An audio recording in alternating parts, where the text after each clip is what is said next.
This is the X-Zone Broadcast Network, broadcasting worldwide on broadcast affiliates and satellite program providers, including CNN Broadcast Network, Sirius Satellite Network, Star Media, Good News Radio Network, Angel Broadcast Network, Wiki Broadcast Network, and WPBN TV. For more information on the X-Zone Broadcast Network, visit us at www.xzbn.net.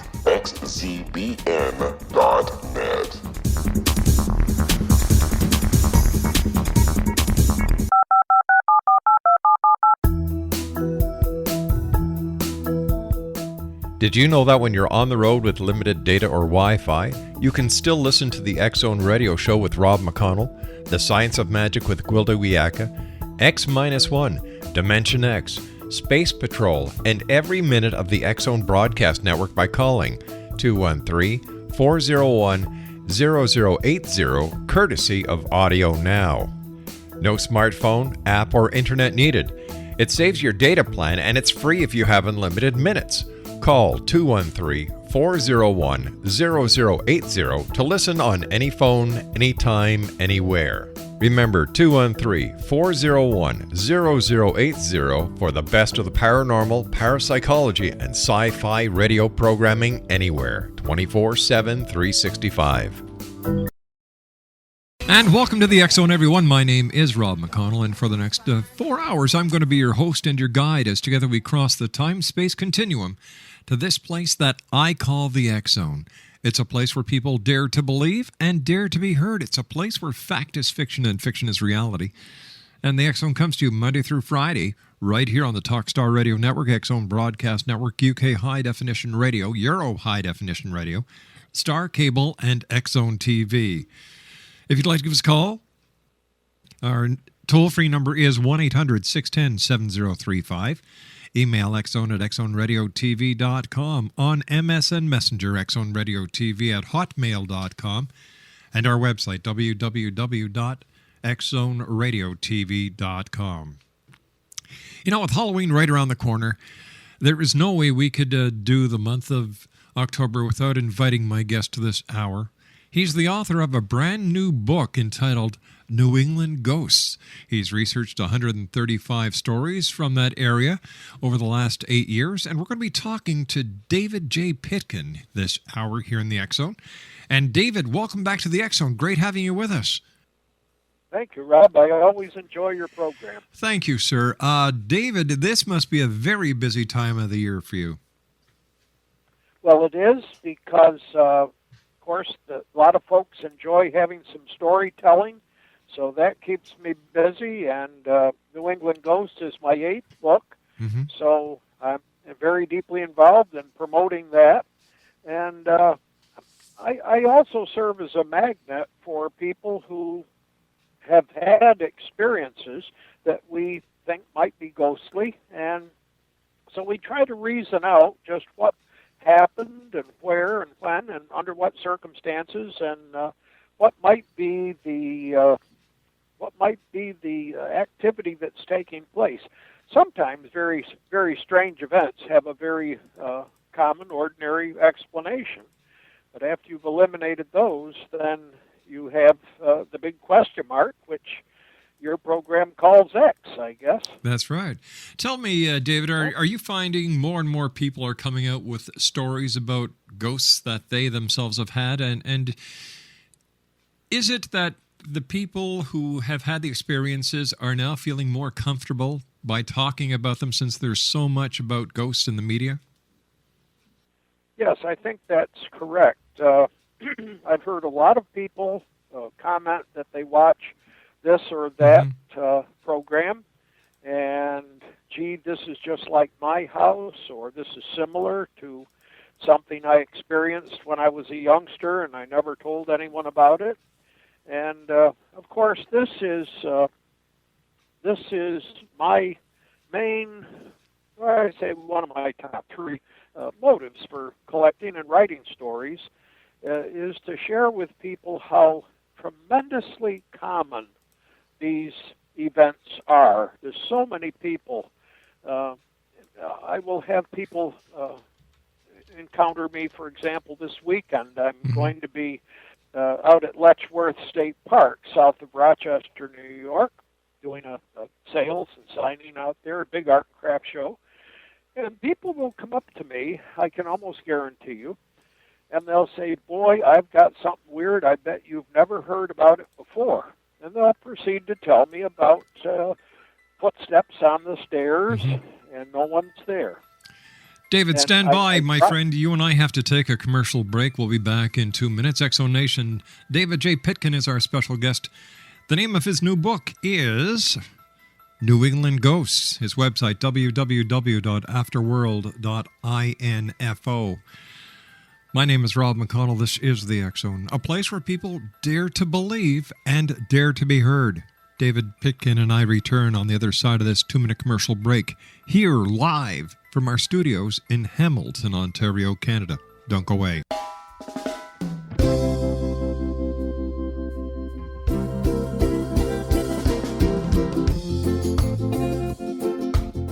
This is Johanna Carroll, host of Dialogue with Divinity on the X-Zone Broadcast Network.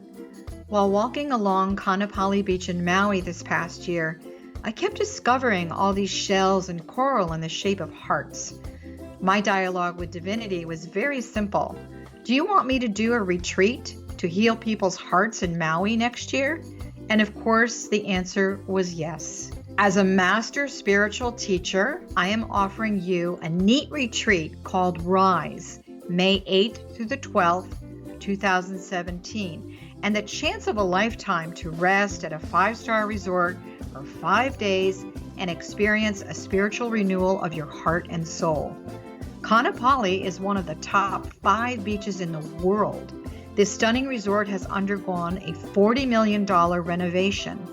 I walked the entire property, checked out the room choices on your behalf, and I must say it is stunning.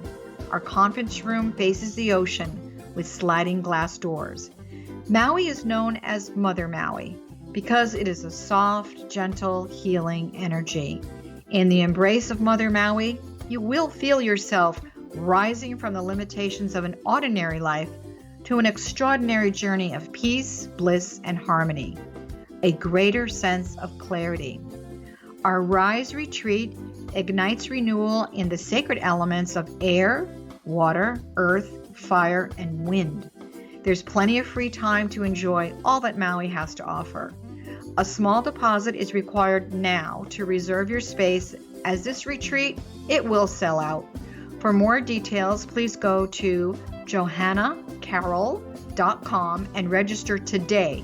Aloha, and I'll see you in mystical Maui.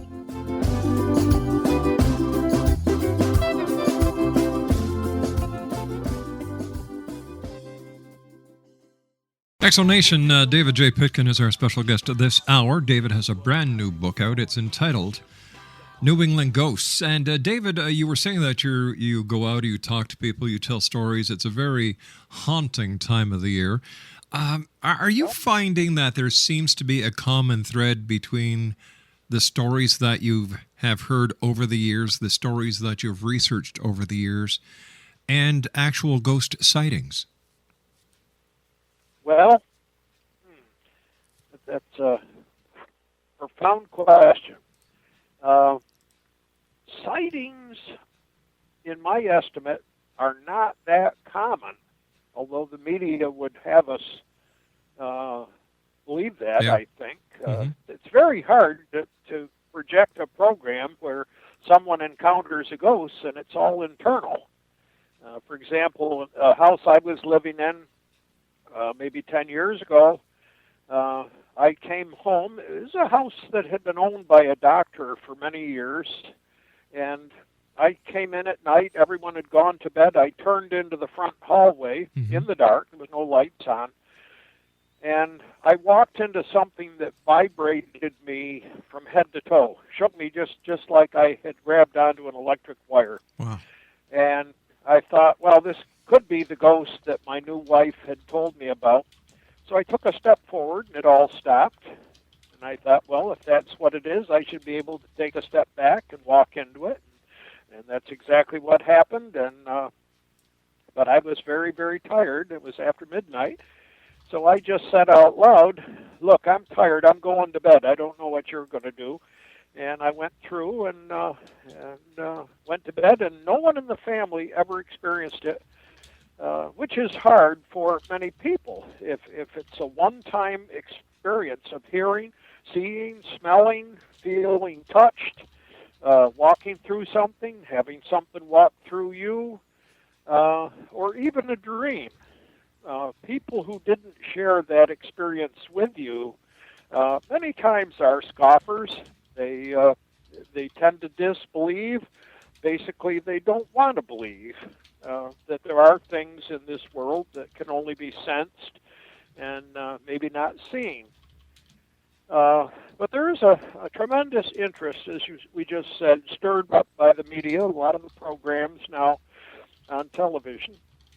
And so people are interested, and yet when you watch some of the television programs, you become aware that, maybe the producers of this program just overdid it a little bit. You know, when you've got people running around a supposedly haunted building, and they're always tripping over something, they're always screaming, and did you hear this, did you see that, so on. Many people want to know, is this stuff just entertainment, or is it real? Is this what it's like when you go into a haunted house? And so I have to tell people that just about anything that you're going to see on on television, is, number one, it's entertainment. Mm-hmm. And the people that produce these programs have some motivation other than the unvarnished truth. I've had a number of producers contact me over the summer when they heard my new book is coming out, and oh, gee, we want you to be on our program, and what kind of equipment do you have? Do you have a digital thermometer? Do you have a digital camera? Do you have a night vision scope? Do you have a EMF meter? I said, no, I don't have any of that. I'm an intuitive. And some of these producers know so much, they have to say, well, what's an intuitive? I said, well, I use my senses. I walk into a place. Number one, I want to know that something or someone is there. Mm-hmm. Number two, I want to know what's their issues that keeps them there, because they don't have to be there. Number three, who is it? Why are they there? And what can I help them do so they can get out of here? Because this is a level of existence that they've finished with, and yet they've not finished with it. So they need to move on. And just convincing homeowners sometimes that they need to undergo some type of ceremony, which can be just as simple as telling, whoever you are here, you've died, and you can't stay here any longer. I own this house now. Time to move on. And a lot of people don't even want to do that. They like the notoriety of, oh, gee, the ghost kept me up all night, So I take the subject much more serious than trying to scare people. If you read the stories in my various books, I don't try to create fear. I try to create what I would call a head-scratching atmosphere, where people look at what happened, what various individuals, maybe including myself, experienced, and how do we reconcile it all into something that's meaningful, because you can do a lot of cheap thrill scaring of people. That doesn't accomplish anything. No. Gets your adrenaline pumping, but that's about it. So I tend to be, I'm a retired history teacher, and I want to do the historical research to find out who is it that used to wear the high-necked, maroon, almost certainly Victorian-style dress, who lived in this house and once in a while may be seen on the stairs or in the parlor. And then if we can figure out probably who it is, then what do we know about their life that would indicate they died in a troubled state? Because it's this failure to conclude events in a life that tends to keep a person's spirit earthbound, as we say. So I go at it quite seriously, but I don't think people need to be afraid of ghosts. So many of them. Just in the last few years, I've come to the conclusion that probably 80 to 85% of the spirits that a person would encounter are people that were known to them. A deceased family member, relative, former husband, boyfriend, girlfriend. And so the idea that you have spirits afoot all around the world and that they're threatening so many times is just false. It really misses the whole point of ghosts. But the media can only make money if people are scared, if people get their thrills and so on. And so to take this subject matter to a spiritual level and say, well, what you do in life or what you don't do in life can keep you stranded for a while after you get out of this body. So this is the approach I take. I try to deal honestly and above board with people. I don't believe that just because someone has told me a story that it's necessarily true. So I do a lot of verification, and I thoroughly enjoy this stuff. You probably can't tell. Yeah, well, you know what? I was kind of getting that hint, David. I've had the pleasure of talking to you a number of times over the years, and you take a very honest, direct approach to your work. You research it. You don't take everything at face value. And I'd like to ask you your opinion of one of the most infamous stories that always pops up around Halloween, and that's the Amityville Horror. What is your take on that? Was it more than did the paranormal actually play a part of it, or was it because there was a multiple murder and that the family, the George Lutzen family, moved in, and there was a money opportunity presented by Defoe's lawyer, who I believe wanted the Lutz family to concoct this paranormal event in order to get his client off, because apparently Defoe said that, the devil made him do it, and this opened up the door to the possibility of it being a paranormal event. And if it was a paranormal event, then, I don't think there's anyone listening around the world who doesn't know what I'm talking about. Sure. Well, the crisis was created by a murder. Any place where a person has died by foul means, especially if the culprits are not known, can keep the deceased individual or individuals around a long, long time. People who die suddenly and don't know that they have died can remain around a long, long time, mostly doing what they always did when they're alive and hoping something's going to turn up. But when you have a murder, the tendency is to stay around and try to get justice on the part of the murdered individual. So I don't doubt for a minute that the people who died in that house may have remained for a while. They may still be there. But here's an interesting point that I found very interesting. Actually, there's a couple of them. The most interesting is that apparently there were photos taken on time-lapse photography, and in one of the photos, there was a young boy about the age of 7 that appeared in a doorway to the left of the actual doorway that the investigators were concentrating on.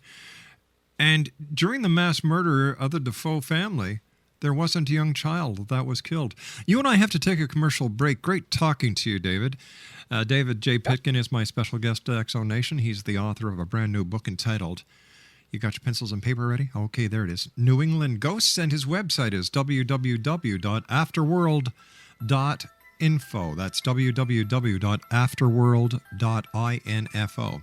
We'll be back on the other side of this commercial break with the news. My name is Rob McConnell. This is the X-Zone.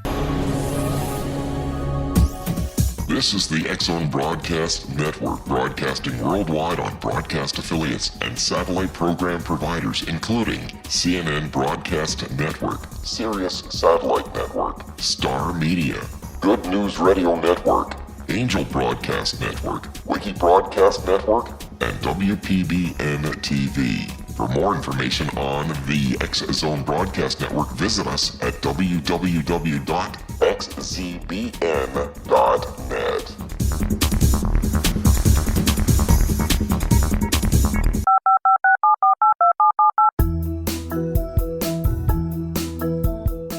Did you know that when you're on the road with limited data or Wi-Fi, you can still listen to the X-Zone radio show with Rob McConnell, The Science of Magic with Gwilda Wiyaka, X-1, Dimension X, Space Patrol, and every minute of the X-Zone Broadcast Network by calling 213-401-0080, courtesy of Audio Now.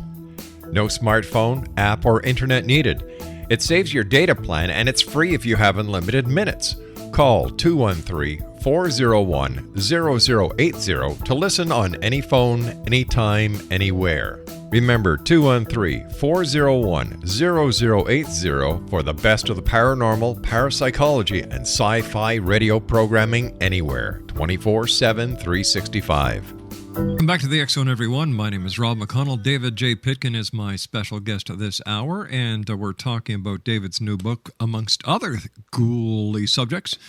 His new book is New England Ghosts. His website is www.afterworld.info. That's afterworld.info. And David, before we went to the break, we were chatting about the Amityville horror. And, you know, I was saying that I believe there's more hype to it than anything else because, even when the screenwriter for the movie was asked about his beliefs, he says, "Hey, I'm in it to make money." And it's that plain and simple. Rob, I don't think anyone has ever made a movie to tell the pure, unvarnished truth of anything. Mm-hmm. I can't think of any. So you know that it has to be entertainment. And what entertains people is not pedestrian, everyday life that most people live. Got to be something in there to shoot the adrenaline up. So you're going to have special effects. Many times because the effects of a spirit are purely internal, that take place in the inner hearing, the inner seeing of a person. And how on earth is a Hollywood producer going to show you an idea lodging in someone's mind or a mental image lodging? So, I don't have much respect for Hollywood other than to take us away from some of the present reality in our lives. I don't think you're ever going to learn anything you didn't know in a movie. So when you're dealing with issues of life and death, people live and people die, that's the certainty. Right. Then you want as much truth as possible with that, I think. I spent this past week talking with a woman, a good friend of mine, who lost her husband just a year ago, and what has happened or not happened since Joe died. And these are the things that I think people are interested in once you get past the cheap thrill. So now I know Ed and Lorraine Warren. Of course, Ed has died. One of the first haunted houses that I ever examined, both Ed and Lorraine were with us back in 1976 in Saratoga Springs, New York, and Ed has since died. But I was talking with Lorraine about a house in Connecticut that appears in my new book, and it's in Stratford, Connecticut. And so Lorraine, we just touched briefly on Amityville, and she says, "Yeah, this is real. There's energy there, there's spirits there, and so on." But even Lorraine will tell you that Hollywood juiced up the story, that not everything that appeared in the story is truthful. It's a lot of conjecture, as you say, a lot of playing around with the evidence photos and so on. Lorraine is a darling. I can't wait for her new biography to come out. She's working on it now. But one of the things you mentioned about seeing this little boy in the house, and there's no history at that house for a little boy. That's right. Well, I don't know anyone who claims to explain the spirit world fully. I think we all get some glimpse of it and how things work. But you can have spirits in a building that never lived there, never were involved with the building. Spirits can come in on antiques, for example. So that you go to an antique shop and buy, for example, an old grandfather clock, such as one of my stories. You bring the clock home and find out that as soon as the clock was brought into the house, all the cupboard doors start opening and closing. There's all kinds of noises and banging and animal sounds. And you remove the clock, everything goes back to absolute normal. So there's some kind of energy on old vases and so on, clocks and teacups and so on. That's one way of bringing them in. I think there's others that there are some sites where it is easy for traveling spirits who aren't in any hurry to resolve their dilemma can come in and lodge. I have a kind of a humorous story from Penn Yan, New York, and the Finger Lakes. A friend of mine named Pat has just a single cat. Now, she's getting on in years and has to worry about falling down. She walks with a cane. But she said every morning when she opens the door, and this is a house that's only 5 years old, which was not built on an Indian burial ground. They checked that out. But when she opens the bedroom door in the morning, there are 7 cats milling around doing the breakfast dance. And she has to push her cane through all the cats until she finds one that the cane won't go through, and that's her cat. And so then she can walk on the other cats and not worry about falling. Well, they've done all kinds of research, and there's just no way they can find anyone who knows how 6 ghost cats showed up in her brand new house. And so you can have kind of a spirit contamination, if you will, of spirits that just don't originate in the area. All right, no, I don't know. I don't know this lady, David, but has anyone else seen these cats, these phantom cats, or is she the only person who has ever seen them? Her husband. This is almost an ideal case because Pat was a lab researcher and she was not inclined to believe any of this stuff in the first place. And she's had many, many experiences. But her husband is the quintessential non-believer. He is an engineer. And Bill scoffs and scoffs, and yet he'll look around and hear, and he'll say to Pat, "Oh, gee, Seneca, that's their cat. Seneca just came through." Pat will say, "No, she didn't. She's sleeping upstairs. Just saw her." So Bill sees these things, and it confounds him because in all of his years of engineering, he dealt with hands-on stuff, material things. And so as part of his education, I guess, to hear frying pans fly across the kitchen and crash on the floor. And so, yes, he's experiencing it. He's trying to maintain his professional credentials, I suppose. Right, yeah. But yet this goes on. On the other hand, as I just alluded a few minutes ago, there are people who all by themselves will have an experience, and that makes it hard if you don't have someone there to back you up, another witness. It's even, you get to the point where you say, well, I must be deluded. Maybe it really didn't happen. And that's too bad because I'm a great believer in dealing with the truth. Whatever the truth is, let's work with that. Yeah. So it's, but I tend to be, as I say, unfreaky in my approach. I want to know the truth because somewhere here I think there's some real good news about the whole thing of death. We scare each other all the time about death, and yet it's something we're all going to do. We don't have to take a course on how to die in school. It's something that's going to happen. And the best news is that people that loved us show up. I've had so many people that I loved have come to see me. Okay, I'm a little different. I'm an intuitive, but they'll come and stand by my bed. They'll sit on my bed. They'll talk with me. I always send them on. I tell them, okay, I'm glad you came, but this is not where you belong. There's something better. Move on. Find the white light. Move on. How nice, I think, that loved ones don't stop loving us after they've died. But is it, is it that they haven't stopped loving us after they die, David, or is it we have never stopped loving them, and what we're actually seeing is a manifestation of our desires through our imagination and part of the brain that we have yet to discover? Well, I'll tell you, that's certainly a good theory. Mm-hmm. Now, my favorite aunt died 7 years ago. And about a year after that, as I would be out doing my research trips, the car would all of a sudden fill up with this delightful spicy smell.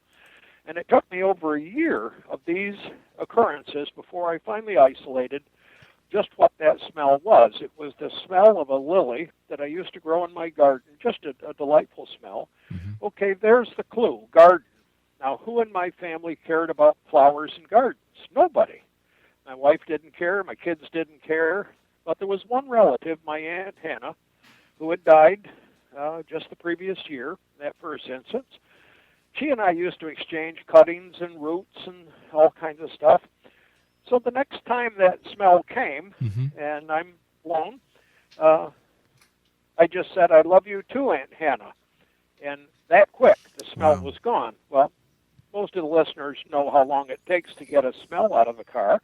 If you don't, go drive over a skunk and time it yourself. This disappears instantly, and okay. But let me ask you this: as a teacher, how do you explain? How do we explain that the smell dissipates so fast when in the world of reality it doesn't? Could this be a clue that what we're actually doing is recalling a memory, and the smell isn't in the car at all; it's in our mind? All right. Well, let me give you the second part of this story. Okay. It just confused it even more. Thank you. So I'm working on a sequel to one of my novels, and this required me to go up to North Bay, Ontario, to the Canadian Forces base there, and do some interviewing. And it was, I think, the second week of December 3 years ago. I took my friend Bill along because for us it's about maybe a 14-hour drive from upstate New York up into by the lakes, and so 14 degrees below zero. We're driving along somewhere. I can't even tell you the name of the town now. And I smelled the smell. And I know this is not a smell of flowers coming. There are no flowers blooming outdoors in Canada on second week of December. True. So I was about to remark to my friend Bill, who is also intuitive, but I thought, so maybe this is just wish fulfillment, as they say. Maybe it's just some part of me misses my aunt, wants this all to be true. So I said, hey, Bill, notice anything different going on? He said, yeah, the car just filled up with all this flower smell. He said, I've been looking outdoors there. There's no flowers out there. It's all white. And I said, well, that's my Aunt Hannah, I think. She comes on trips with me. She thought I was a little bit loony when she was alive. But so Bill said, hey, Aunt Hannah, thanks for coming with us. And that quick the smell went. We both felt it. So there I had a little witness, you see. If it was wish fulfillment, no one could accuse Bill of thinking of my dead aunt at that particular time, and or having any spirit experience with her. So many times there are groups of people will all have a shared experience, and other times I just say it's hard when you're the only one. Sure. To have that. Now, I also want to talk a little bit about dreams. All right, David, we've got about a minute left in this segment, so I'm just giving you a heads up. Sure. Well, so let's talk a little bit about dreams. Yep. When my father and I were not on good terms when he died, and 12 years later, I'll simplify it, Okay. he showed up in a dream and did two things that he had never done when he was alive. One was to give me a great big hug, and the other was to apologize. He said, "I'm sorry." And so for the listeners, if you dream of someone you don't like or didn't like when they were alive, whether it's a relative or co-worker or whatever, give it a chance, because a lot of these individuals have to feel forgiven before they can move on. And so you should actively engage whatever individual you encounter, whether it's in the living room or when you're in bed at night. Be loving. Tell them you're forgiven. David, stand by. You and I have to take our final break for this hour. X-Zone Nation David J. Pitkin is our special guest. He's got a brand new book out, his 8th book, New England Ghosts. His website is www.afterworld.info. That's www.afterworld.info.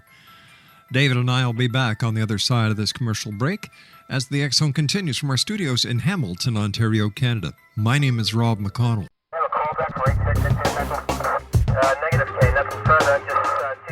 In over 36 years in law enforcement, I've learned a few things. The most important is the proper gathering and preservation of evidence is vital to putting the bad guy behind bars. It's no different in the world of paranormal investigation. Whether it's the search for the afterlife, cryptozoology, extraterrestrials, and UFOs, how we gather that evidence of their existence, preserve that same evidence, and present it to a court of our peers will make the ultimate difference in proving the existence of worlds and entities that are beyond our imagination.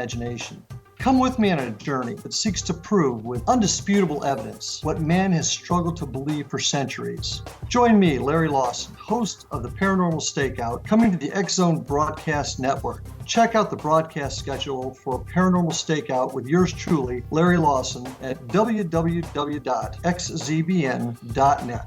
For more information about me, my travels, and my team, check out our website at www.paranormalfbi.com or join us on Facebook at Florida Bureau of Paranormal.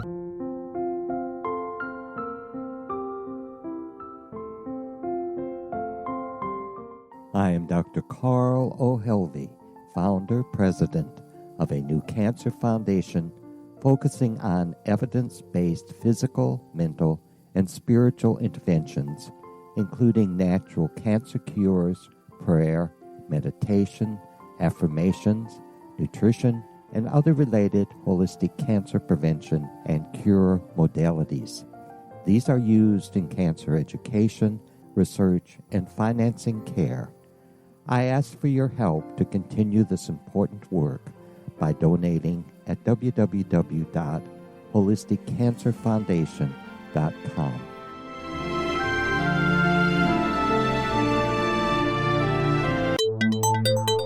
You're listening to the X-Zone Broadcast Network, www.xzbn.net. X-Zone Nation, David J. Pitkin is our special guest. His brand new book, New England Ghosts, is available now. If you'd like to get more information on David, his website is www.afterworld.info. First of all, David, great having you with us. Congratulations on another successful book. I always look forward to having you on the show. But here's something I'd like to ask you. Are Ouija boards really a porthole into another dimension? Can it bring over the unwanted? Yes. Yes on both. See, most people don't have much clue as to what they are as a total being. Mm-hmm.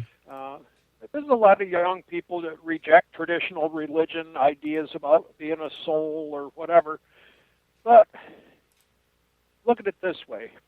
When someone dies, you can put an EKG or an AEG on the corpse, and there is no energy. The energy that was in that person is gone. Well, where does it go to? Because in science class, we all learned that energy is a form of matter. Matter cannot be created or destroyed. It can change its form, but it still exists. So where does the life energy of a person go? And do the personality and the memories of that deceased person go with the energy?